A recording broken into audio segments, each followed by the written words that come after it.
Hey everyone, I'm rather Incoherent, and today I want to talk about the upcoming survivor, George Barnaby. I'm very hyped about this character. I want to do a little bit of theory crafting about him, and I want to explain why I find him so interesting and why I'm looking forward to seeing the rest of the cards get revealed for him.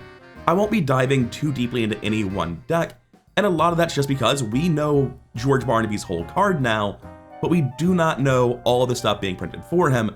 But it seems incredibly apparent from what little we've seen that there's going to be a lot of specific support for him and for Discard Survivor, so we're not going to be able to plan anything close to an accurate George deck. But I do want to talk about why George is looking to be so strong and why I'm particularly hyped to see George. Starting with the stat line, he's atypical for what you would expect to see in a Survivor, with a 2 in head and a 3 in foot actually being pretty bad stats. Obviously in Survivor you can run Sparrow Mask to make up for that and then some, so it's not going to be a problem for him. He's in a class that can easily deal with it. But it is important to note just right off the bat, his stat line is really weird for a Survivor. He's got a 4 in book, which is also pretty damn good for Survivors. Daryl is the only one with a 5, and I'm sure someone else has a 4, but off the top of my head, I'm not sure who. No, actually, I'm not sure anyone else has a 4 in book. Regardless though, George's 4 in book is really good. And in a class with difficulty 0 clue finding and Mariner's Compass, it's really easy to look at this 4 in book and be like, all right, let's find some clues. And I'm not sure that's going to be wrong, but I do want to point out that this 3 in fist has a lot more room to get used than you might initially think. I so often see 3 in fist, and I'm like, all right, buckle up. I played Vanilla Skids. I know how this goes. But the card pool has gotten to a point where that's like almost reverse nostalgia, where a 3 in fist is completely workable. And Skids and Sister Mary, you can make a 3 in a stat do something. It's a good reason to look to other stats as your main thing. It's a good reason not to want to play a main fighter George, for instance. But this fist is much more useful for flex fighting than it might initially seem, and we'll cover that more later. For now, getting back into his abilities to remind everyone what he does exactly. Oh, he has 7/7 perfect split soak, always happy to see that. But his max hand size is equal to the number of cards beneath George Barnaby limit 5. You may also commit those face-down cards beneath him to a skill test as if they were in your hand. So obviously we want to be putting cards that are skill cards beneath us. How do we do that? Reaction: after you discard a card from your hand, place it face down beneath George Barnaby, then draw 1 card, limit once per face. So off the bat, this is really powerful, but it also has some very important downsides. Your max hand size and upkeep 1, until we see cards that can change this somehow, is going to be 2. You're going to be able to discard 1 card during your turn, potentially. Stuff like Short Supply should guarantee it if I'm understanding the timing windows right. And then you can discard 1 during the upkeep phase as well, which gives you a hand size of 2. So you need to build a deck that's getting stuff out of your hand very quickly. I don't think that's going to be a problem, but it does dictate how you play him to some degree. It's not just free power, it comes with stipulations. As for how much free power do you get, well, if you discard a skill, you didn't discard it. It's still basically in your hand. No downside at all. So that's really good. You essentially can cheat any discard mechanic by discarding a skill. And then additionally, what do you get for doing it? Well, you draw a card. And if your ability is draw 1 card per turn, you're Harvey. That's pretty good. Harvey's got a great ability, but he's also got a great stat line and good cards. So it's not just the ability. But if you can do it twice a turn, which is entirely conceivable, you can use stuff during the enemy phase. That one's definitely the hardest. You can use stuff during the Mythos phase. That likely requires you to get a test or be hurt by something to trigger a discard effect, but you can do that as well. And you can discard during the upkeep and your turn pretty reliably. So getting the 3rd or 4th trigger per round might be pretty hard. But getting the first one, that's basically guaranteed in upkeep phase just from playing the guy with like any number of draw cards. And then getting the next one from like triggering something during your own turn, again, you're gonna have assets that do this. So this ability is very close to draw 2 cards per round, with the stipulation about needing to play more skills and be discard heavy and do some interesting stuff to fully capitalize on those 2 cards per round. With new stuff being released, it might go from being like 2.5 maybe, then maybe that's optimistic, I don't know, to being consistently 3. Right now it looks really hard for George to discard during the enemy phase, and it looks really unreliable to discard during the Mythos phase. We'll see if that changes in the future. So looking at the character card, when I first saw him, I thought this 3 in fist was a little bit more wasted than it really is, and his Mythos stats are completely solvable, so I think this is a really interesting and powerful stat line and ability. I don't know that it's inherently like top tier, but it's very good, and I would be unsurprised to see George Barnaby fighting for a high spot in the 2nd highest tier, and maybe if there's some crack support coming out for him, maybe he makes it into S. But let's talk about what that support would be. What's his deck building? Unfortunately, we'll be starting with deck size 35. This is something that I typically just dislike.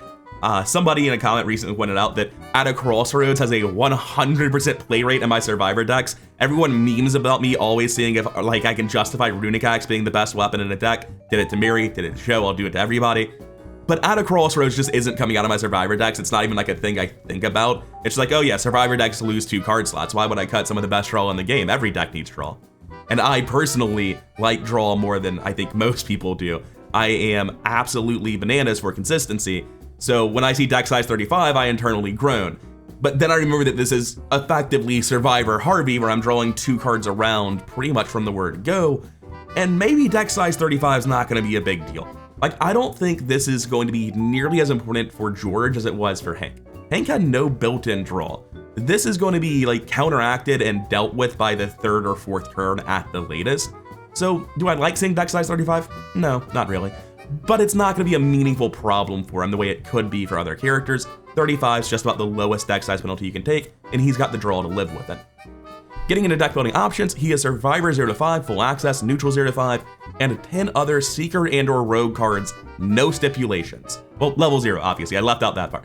But no stipulations about assets not being allowed or anything like that, not like you pick one, just fully any 10 Seeker and Rogue cards, which is incredibly flexible. He's also going to get 3 copies of his signature skill, 1 copy of his basic weakness. Lastly, George Barnaby has additional setup. After drawing your opening hand, you may place any number of cards in your hand face down beneath George Barnaby. This is not any sort of meaningful power you're getting. This is mitigation against worst case RNG. If you draw 5 assets, you cannot conceivably play more than 2 in 1 turn because of the cost of these assets. Then because you've drawn your worst case opening hand, you can at least put 1 or even 2 of the cards underneath yourself guaranteed, and that's going to let you not just overdraw your hand and help you to mitigate your bad opening hands that could otherwise brick you, and then unlike most characters with a bricked opening hand, discard the rest of your opening hand.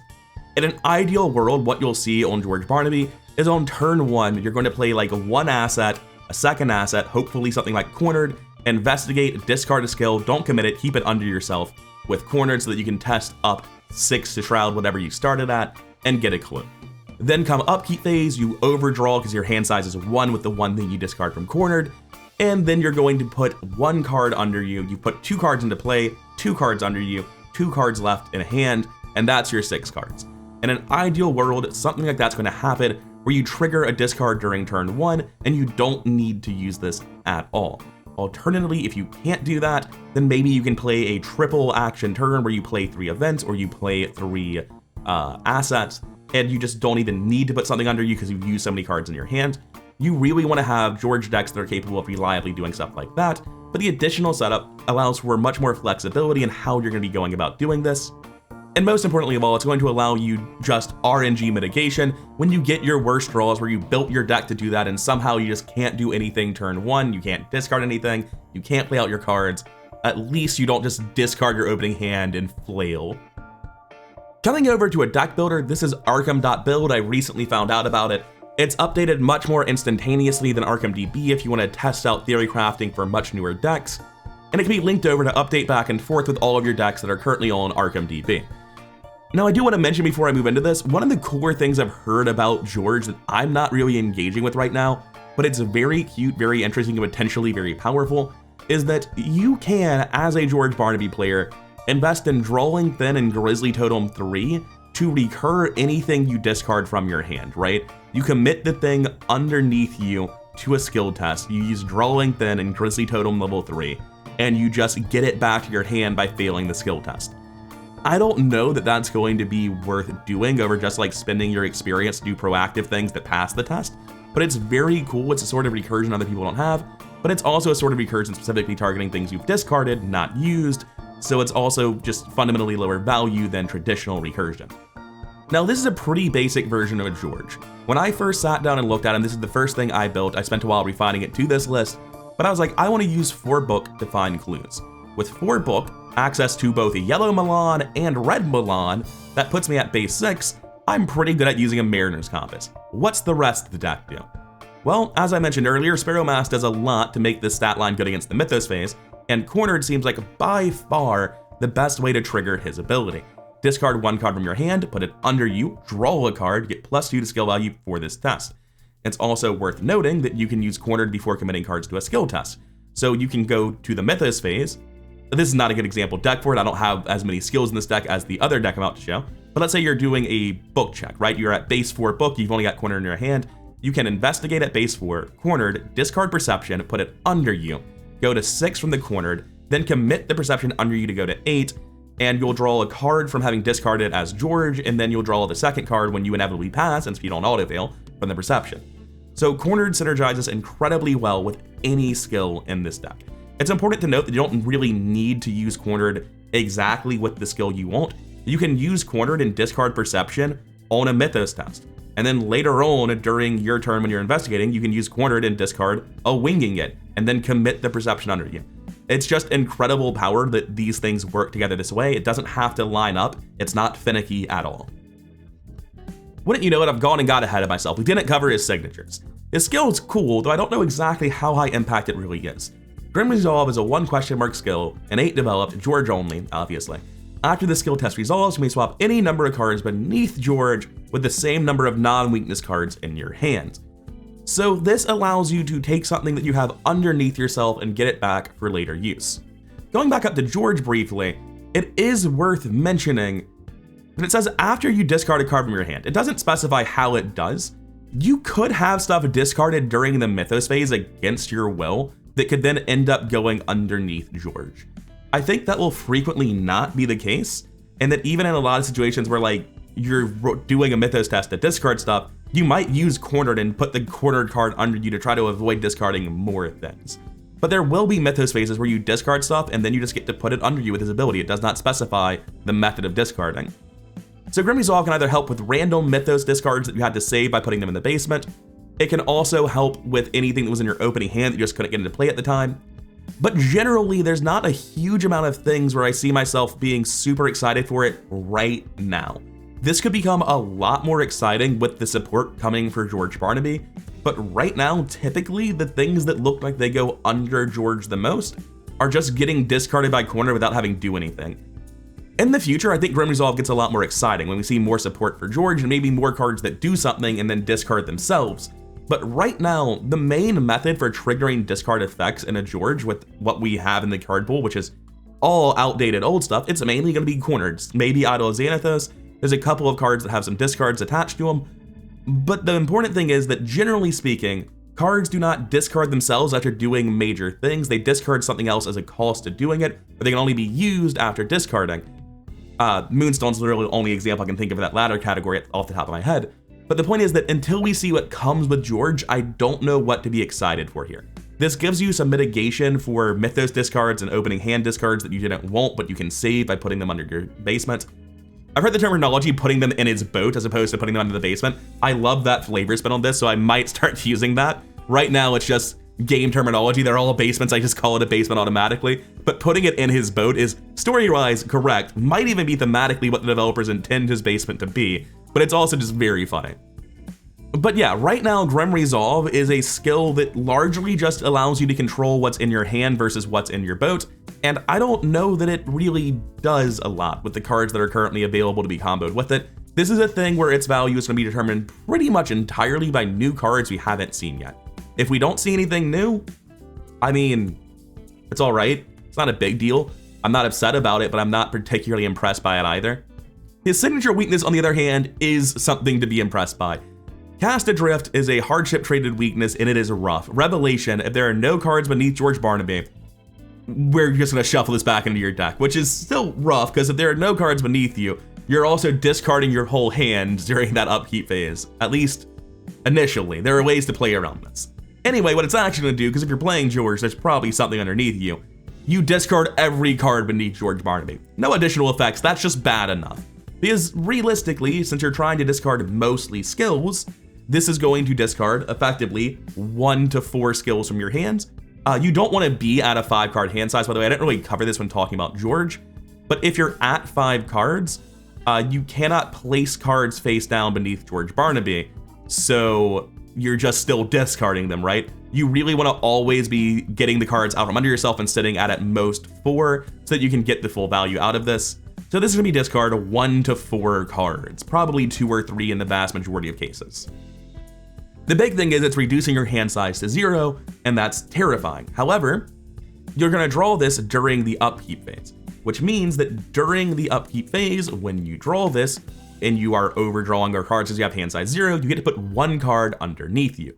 So you will have 1 card left under you and 1 card left in your hand after Cast Adrift derails everything you're doing.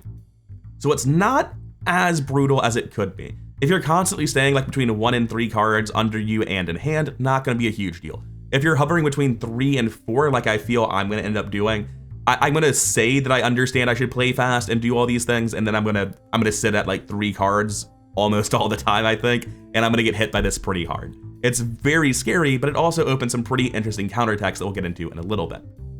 So getting back into the deck, our baseline is Lawrence, Carlisle, and Milan both give us +1 book and very likely +1 resource per round, so we're very flush with cash. Not that we're really going to need it for much because this deck is still pretty cheap. We've also got Cornered and Sparrow Mask. Sparrow Mask makes us good against the Mythos. Cornered makes us good at everything. It just has insane synergy with George Barnaby. Probably going to be the first thing you spend experience on. And they're going to have to print some really, really impressive George cards for me to change my mind on that, but it very well could change. And Mariner's Compass with base 6 book, once you have your assets in play with this much draw to find it and find those assets, is just damn hard to say no to, especially with Milan and Carlisle giving you the money to keep pumping that thing up by like 2 to 3 resources every turn, right? The other really interesting cards in this deck are Lab Assistant. Your maximum hand size increased by 2. I don't know of any rules currently in the game where I have this text in play and Lab Assistant's text at the same time. My initial read of this is my hand size is equal to my boat +2. If I'm wrong about that, Lab Assistant will never make it into the deck. But my understanding would be my max hand size is normally equal to 8, George Barnaby changes it to the number of cards in the boat, and Lab Assistant just adds +2 to whatever your hand size would have been. Anyway, getting off of the rules ruling, assuming this does work, Lab Assistant's going to say that when you draw your weakness, instead of having 1 card under you and 1 card in hand, you can have 1 card under you and 3 cards in hand. And if you're trying to hover on low hand count anyway, and you're not really trying to fill up your hand up to what Lab Assistant allows, this very likely means that you no longer discard cards from hand when your weakness hits you. An alternative way to handle this, I'm running both because I'm terrified of this weakness and I think they're both generally good cards, is to run 2 copies of Nothing Left to Lose with relatively early experience spent on them. Because you'll be left with 1 card under you and 1 card in hand. Having nothing left to lose with that card in hand says that you actually held 5 cards in hand, you just don't know what they are yet. Now, Nothing Left to Lose is very, very good in general, it's just not usually something I find myself running. I think this weakness is hard enough to justify running it, especially if I'm also burning my money out with Mariner's Compass every round, and generally playing a super high tempo deck that gets all its cards out pretty immediately. I think Nothing Left to Lose is very easy to justify putting in the deck just for tempo reasons and general value. But as specific countertext to the weakness, I really like it for that. The rest of the deck does have a decent pile of skills. We have 2 copies of Deduction because why would I not take Deduction with flex cards? It's my job. We have Sharp Vision because it's Deduction, except better, basically. It doesn't work in conjunction with a Mariner's Compass, but that's completely fine. We have Unrelenting for Great Draw, Perception for Great Draw. Just generally quite good skills that directly synergize with using my book. I'm trusting the Mythos phase to these assets and trusting that I'll find them quickly with my high draw deck and my high draw ability. In terms of high draw deck, I could do a lot more than this. I've only got out of Crossroads, Nothing Left to Lose. I looked at this deck, I was like, wow, I didn't put Deep Knowledge in it. That's surprising. And then I looked at the rest of the deck, and I do have 2 flex slots open still, but I don't really know what I'd cut Deep Knowledge for. And that's from the more interesting things I've realized looking at George decks at 35 cards, which is, I don't even know what George is getting from the expansion yet, and cuts are already really hard. I don't think this deck is optimal. I don't think there's any way, like if George got nothing, I don't think this would be a planned final deck I came up with him for. Because typically speaking, if you have X number of splash cards, getting my 10th Seeker or Rogue card is probably better than one of these Survivor cards. Something I haven't talked about that I definitely should though is Idol of Xanatos. This is uniquely good in Patrice, but up till now it's really only been great in Patrice. It's looking like it has a home in George. I personally don't know that I'll need it. I think Cornered and Sparrow Mask leaves you pretty safe to the Mythos. He has a good soak split. He has a lot of encouragement to run several allies for additional soak. But that's not to say that Idol of Xanatos is bad in any way, just that it has a ton of competition for what it's doing. For those unfamiliar like I was, where I had to double check what this was, I was like, what's that card I run in Patrice? It's the 3-cost accessory slot relic item. Reaction when you're dealt damage and or horror, exhausts Idol of Xanatos, discard to 3 cards from your hand and cancel that much damage or horror. Ideally, you're only just going to use this to cancel 1 at a time every time you take anything, just to get your ability to go off. If you reduce every source of damage or horror you take by 1, you're basically invincible. and this is also triggering your ability while doing it, so it's not even going to have a cost. You put a skill under you, you keep the skill in your hand basically if you do that, and then you get to draw a card. It's incredibly strong with George, and definitely has a very real argument to making it into any deck he gets. And this is part of why I'm so hyped for George, is that his 35 card deck doesn't even feel like a limitation. I've talked about this with some investigators before. Calvin comes to mind as one of them, but there's a lot of characters like this. Any character with a 3 in their primary stat, like a Skids or a Sister Mary has this problem. They can build a 40 card deck so easily. The top 40 cards are all incredibly valuable, and it's brutal to find the cuts for them. This happens in a ton of characters. It's not necessarily related to being good or bad. It's just how good is the card pool at your specific game plan. And a lot of the time, the bottom 10 cards in your deck and the best 10 cards that didn't make it into your deck are very close in quality. As a result, George going up to 35, I don't look at these decks and think, oh man, I have to add 5 more cards. I'm like, which ones were the 5 I added? I guess Live and Learn was one of them because it's the one odd card. But God, I don't know how to cut this down to 35. And that brings me to a completely different archetype, where while I was talking in the Discord and people were talking all of the once about George Barnaby, somebody pointed out like, hey, this whole cornered thing where you like double commit a skill, that makes brute force pretty good, right? And I'm already playing a Mariner's Compass deck. I've seen characters with 3 Fist and less, both Preston and Stella, use Fire Axe to great effect. And I was like, oh no, wait a second. How does Dark Horse Fire Axe Brute Force Flex George look? And it looks sick as hell. Fire Axe with a base 3 Fists is pretty solid. If you're playing a Fire Axe deck where during your previous turn you used a Mariner's Compass, succeeded, got multiple resources out of Milan and Carlisle, and that left you with 1 or 2 resources going into your upkeep phase, at 3 Fists going in 2 or 3 resources, you can really reliably hit somebody with a Fire Axe on your next turn every time. You also have Cornered, which is just enough to make it reliable. Discard any card, base 5, that's good enough for a flex fighter. You don't have to do much more than that.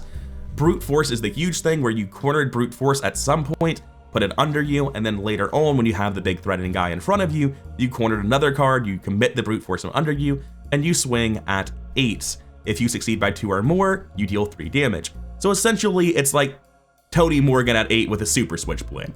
Now you get a lot less brute force than anyone who's trying to main fight with it, but you have a ton of draw. You can build this deck with stuff like True Survivor to recur it once it's gone.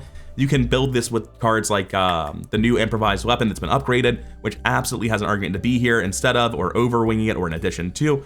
And the main thing this deck made me realize was like, oh right, once I have Cornered, I can put in Guts, Manual Decks, Overpower, and Perception like I'm playing a Bestow Resolve deck, can't I? Because then I can take any test in the game. Oh, you need a foot test done for the scenario? I Cornered Manual Decks and then commit it. I test at 7 with my base 3. The worst case scenario, Guts, I'm getting Crypt Shield and I really don't want to lose my assets. That's still 6-4. On standard, that's good enough to be trustworthy. And if we have Sparrow Mask in play, that's 8-4, we're safe. You know, auto fail and stray -5s notwithstanding. So this deck made me realize that a lot of the most crazy things you see stuff like Bestow Resolve Mark doing, you can do in George Barnaby with Cornered and the same neutral skills. George Barnaby's also great with Fire Axe and Brute Force for playing a flex character, and probably he gets so much value as a flex character with so few card slots committed to it that it ends up being a more powerful character than his dedicated Clover counterparts. So how do you build George Barnaby? Fuck if I know. If I gave you a concrete answer to that, I'd be lying through my teeth. There's no way to know what the best thing to do with George is right now. We're gonna see a lot more support come out for George. I saw George, I was like, he's probably gonna get support for Bob and Bob's gonna get better. And then we got Loretz Carlisle later in a dedicated book boost level 0 red ally that seems to be promising some sort of support for a discard archetype. That could help Bob a lot. Can help a lot of characters a lot. I'm really interested in seeing what the rest of the discard archetype is going to be, because so far basically all the red stuff we've seen has been part of the discard archetype, which George is built entirely around. So it's impossible for me to have any concrete idea of what the best final George deck will be. What I am certain of is there are going to be a lot of different very good George decks. I don't know if he's going to be anywhere near as strong as Daryl, because Daryl's a crazy investigator. But Daryl's one of those investigators where I'm like, I think he has like 3 different incredible decks, and it's really hard to make a bad Daryl and have a bad time with Daryl on your team. I think George is going to be in a similar boat. I think George is going to be incredibly good no matter how you build him. I think I'm expecting him to land at least in A tier, probably high in A tier or even in S. I don't know if he'll have what it takes to get into S. It'll really depend on the support we see and how good his early scenarios are, and how bad this weakness is in practice. Cast Adrift is very scary, but I don't know if it's actually that bad. So I'm really hyped for George. I'm hyped to see just a powerful, unique survivor that has a very different stat line and is pushing an archetype. Because a lot of the time when we get survivors, for me, the survivor card pool feels the most fragmented, where you get a survivor, they have their own gimmick, they get their niche pushed. And there's been like a couple of themes that came up over time, but there's not really cohesive archetypes. There's not like the over succeed by portion of the card pool like there is for Rogue or the big money portion. And outside of difficulty 0, there haven't really been any archetypes that got solidified. In fact, difficulty 0 was just difficulty reduction before, and difficulty 0 is where it came to a conclusion and became something powerful.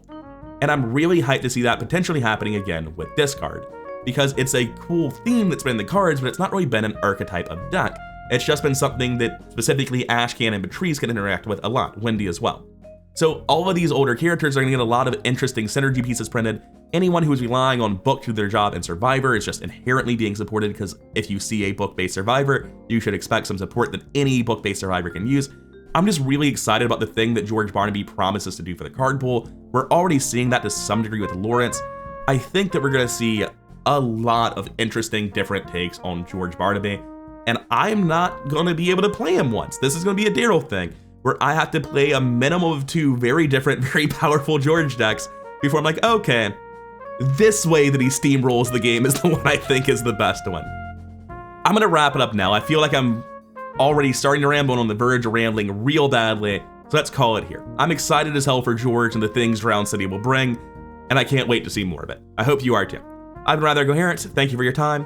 If you made it this far, then please do press all the buttons to make the algorithm happy. And then before I go, a massive thank you to everyone supporting the channel over on Patreon as patrons or here on YouTube as channel members. I'll see all of you in the next one.